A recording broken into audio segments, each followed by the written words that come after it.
We've been joined by James Martin now. James, hi, thank you for taking time to chat to me today. All right, pleasure. We're standing in front of your gorgeous GT40. Yeah, which this is absolutely beautiful. It's one of many cars you've got here today. There's a few here, yeah, a few old things around, and it's run well today though. It's run very well, and it's a little bit tricky. This is the tricky bit, getting it over this thing. Yeah, they are very low. Yeah, it is a bit low, but no, it drives well. I've only had it about 8 weeks. Oh, really? So is this your newest? Yeah, the newest one, but it's it's a lovely car to drive. So you've had it on the track then? The last race it won was at Goodwood at the Revival. It won the Whitson Trophy. Brilliant. Back in 2017. So it's got a pretty good provenance, and it's won various things before then, and hill climbs in Switzerland and all manner of different sort of stuff. So it's probably too late to put it into Goodwood Revival this year, but next year maybe next year. I'd like to do the Spa 6 hours in it, something like that. But yeah. Wonderful. Have you got your eye on your next car? You've got a bit of a collection now. Well, it is like a toy shop in here, I know. really. But are you tempted? It's quite amusing. Somebody said to me, I said, "What's the difference between that side and this side?" And they said, "That side costs you money, this side makes you money." I thought that was quite a good ethos, really. This one. We've had a look down the cars along here. There's some lovely stuff in here. Yeah, there's some beautiful Bentleys. That Rolls Royce is fantastic as well. I think there's a couple of Ferraris up there. Yeah, the silver one's mine, and. Oh, is it really? I was looking at that one earlier on. Yeah, as well. that one's mine. Yeah, but there's some nice bits and pieces over here. And Simon, I've raced against him. He's got this little Leyland spec car as well, which is nice, and nice 2 little Alphas. Some nice stuff here. Yeah. What other cars have you got here today? We've got this. We've got this one which we just put to bed. This is a tucked in Mustang 350 Shelby, and then we've got the 275, and then there's a ex Colin McRae Ford Focus WRC rally car. We're going to take a look at that one in a bit. And then we've got to raise money for that bit. We've got X-Works Cooper S, a 1966 Cooper S, original X-Works one though. Amazing. So raising money for trips down the road. Yeah. Excellent. How many cars do you actually have in your collection now? Is there too many? There's a few, but a few bits and pieces. And you're still building to that? I mean, you kind of. I've always liked collecting. I've always collected bits and pieces and. And my mates now are collecting divorces. I think some of my mates and kids or divorces, and I've stayed away from both. Really, been quite lucky. But they I don't know. I like the stories with it. I like. I'm not really one of these people that sit there in the middle of a field generally with a seat and just talk about camshafts and seat belts and all this sort of stuff. I like cars because they should be driven. To me, that's a movable piece of art. I've loved cars since I was a young kid.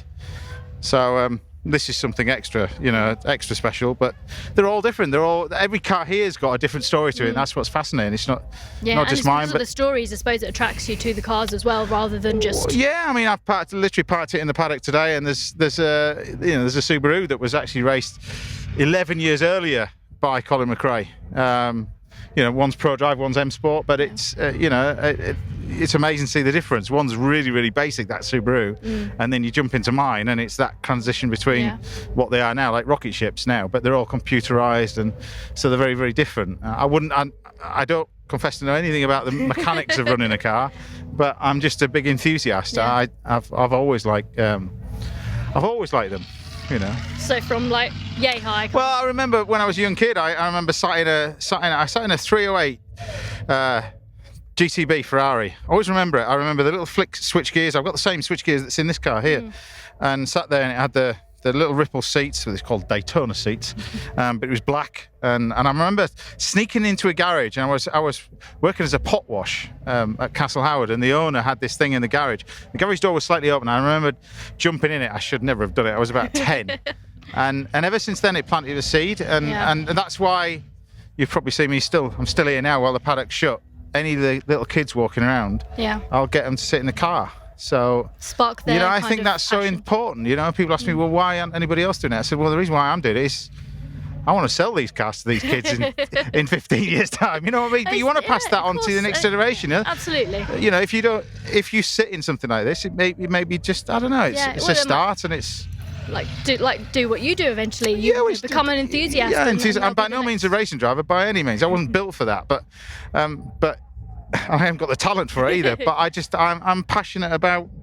I mean, it's just a beautiful thing, isn't it? It's just a lovely thing. It is a beautiful. I feel very privileged to own stuff like this, and it is stunning. And to be able to bring it here and drive it and have a bit of fun, and yeah, it's a good day off. What came first, your passion for food and becoming a chef, or your passion for cars? Oh, without a doubt, a shadow of doubt, it was food. Yeah. Without the food, I couldn't afford that. that's very true. But it's I never thought in my wildest dreams when I was working as a chef and 22, 23, the hours in the kitchen that you were doing, and never thought in my wildest dreams I'd own anything other than my Fiesta 1.9 diesel that I bought for 65 quid on the Exchange and Mart. Amazing. Which you don't know what it is now, your age, but it's like now it's all Google and computers. Now that's when I bought it, and I never even in my wildest dreams thought I would be doing this. Was that your first car then? Was it? No, my first car was a Fiat 126 that I bought. It was part of a deal my dad did on a boar, a pig. So he did a swapsy on a part of a pig, live pig, with a car and another boar that he wanted. Typical Yorkshireman. Yeah. So, and then I ended up with a Fiat 126, which was 3 cars welded together, apparently. Okay. It was probably worth about 4 quid, if that. Yeah, and then I drove that for miles. I drove it all over the place. I used to drive it at the farm and stuff like that. But then when I passed my test, I drove it all over the place.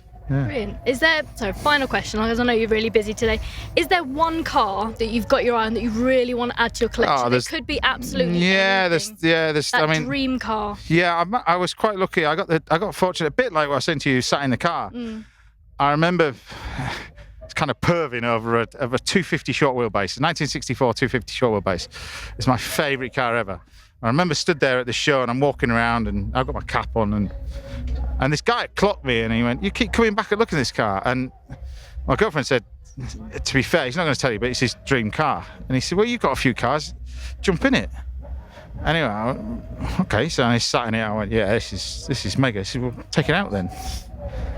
Take it out." Just like that. So, and I started it up when I drove with him for about 5 or 6 miles, and I came back and I went, "That's the one." So I, gradually you'd think, right, that's the goal to aim for, but then it creeps ahead of you. And before, it was 600 grand back then, right, which is a lot of money. Yeah. But then it went to 800, then it went to 1,400,000, then it to 1,600,000, 1,800,000, 2, 3, 4, 5, 6, and now he's gone. So yeah. So that's it's the holy grail for me, but it's I need to be Jamie Oliver for that. So or Gordon Ramsay, one of the two. But yes, yeah. Brilliant. I'll let you go. Thank you so much for talking to us, James. It's lovely speaking to you. It's a pleasure. And we're going to have another look around a few more of your cars. Okay.